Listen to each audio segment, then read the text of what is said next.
of it. Just needed a little bit more throttle than I was comfortable giving the first time.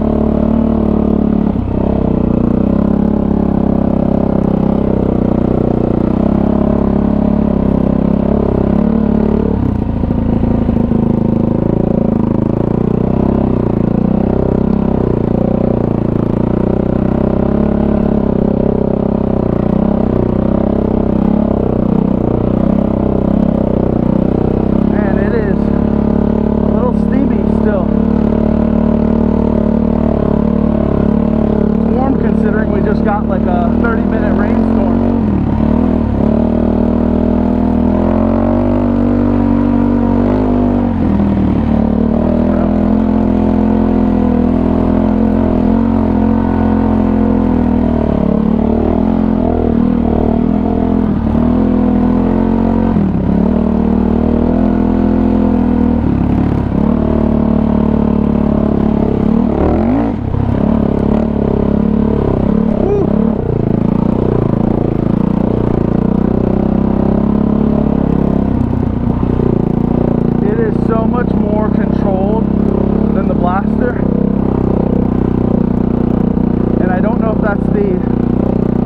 Stabilizer or the shocks, or a combination of both, I'm sure, but the blaster, you'd hit one little bump, like this little bump right here. Look how much I move. I would have been tossed forward and back on the blaster to the point where if there was another bump after that and I was going any amount of speed, it would make you want to, like, it almost toss you off the bike. This thing, the bike moves, but you could almost do these whoop section with one hand. Assuming you're going slow like I am. I'm doing the scenic route still.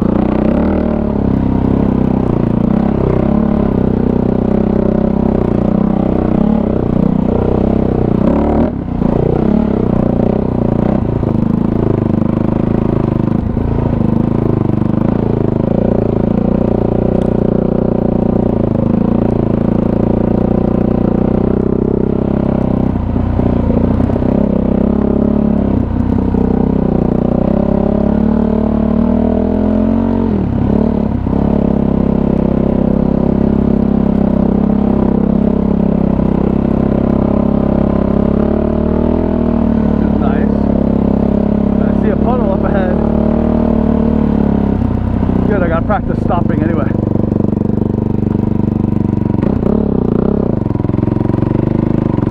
Gotta practice stopping when there's nobody behind me and in front of me,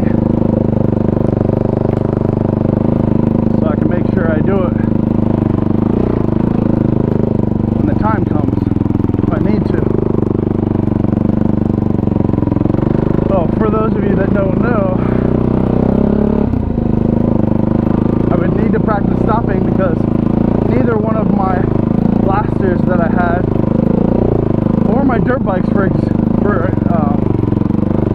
instance, either, none of them had rear brakes. That's what I was thinking. Pulled a blank there.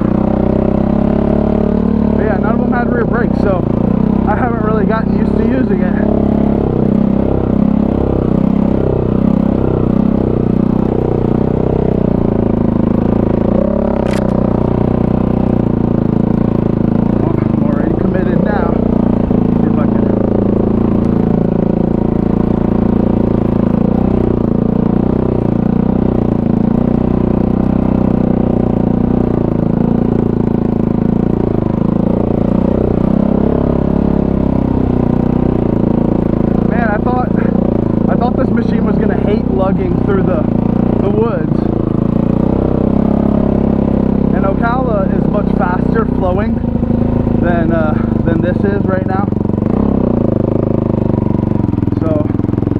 reason I wanted to come here,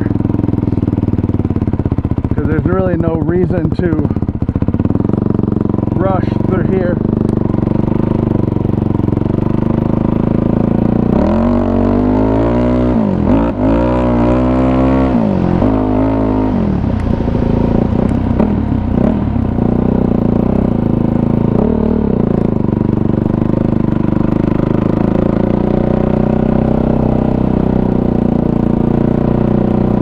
Does have reverse.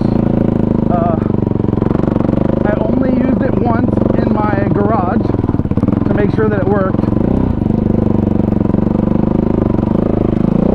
The guy that I bought this machine from, unfortunately, was not the guy that built it. I went ahead and reached out to the guy that owned it before him on Facebook, I think, and just to see like if there was anything else that he could tell me, mainly like internal motor stuff. I don't know what was done to that. I highly doubt it's stock, just based on everything else that this thing has on it. And it has a head that has an engraving, it says Miller on it.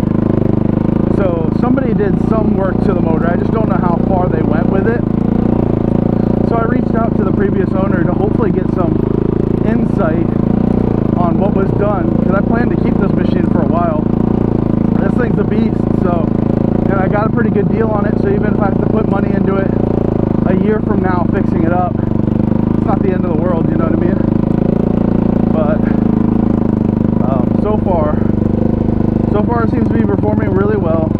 I'm obviously not pushing it, but I need to know that it's going to handle the slow stuff as well as the fast stuff, because I do have some MX tracks around us that offer four-wheeling MX, but I've never been, and I don't know how I'm gonna like it. So I might go one time or twice and end up thinking that it's not for me and just stick to the trail riding, in which case I need to make sure that this thing can do it. All that I've done to it was a basic like oil change and stuff like that, and just to get it ready, you know what I mean, for the ride.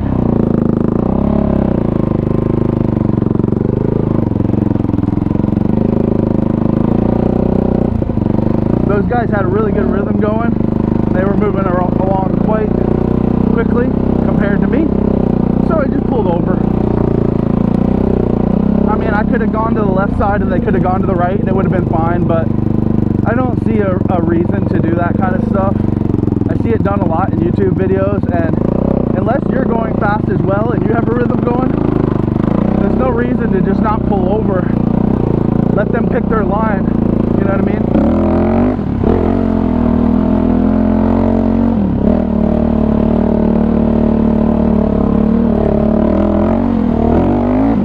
Hope the same thing happens to you when you're hauling ass.